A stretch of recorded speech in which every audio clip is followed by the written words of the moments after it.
করুন।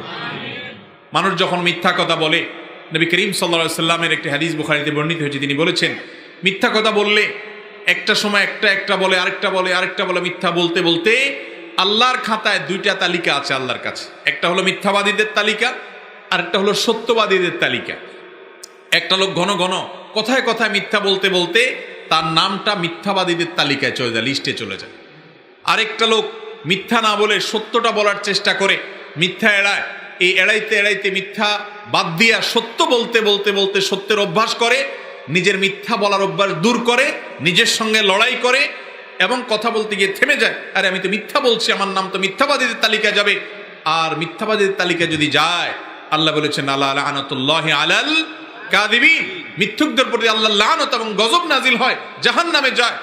দুনিয়ার সবচেয়ে বড় মিথ্যাবাদী হলো যে কাফের, আল্লাহকে অস্বীকার করে। তার চেয়ে বড় মিথ্যাবাদী আর নাই যে নিজের রবকে অস্বীকার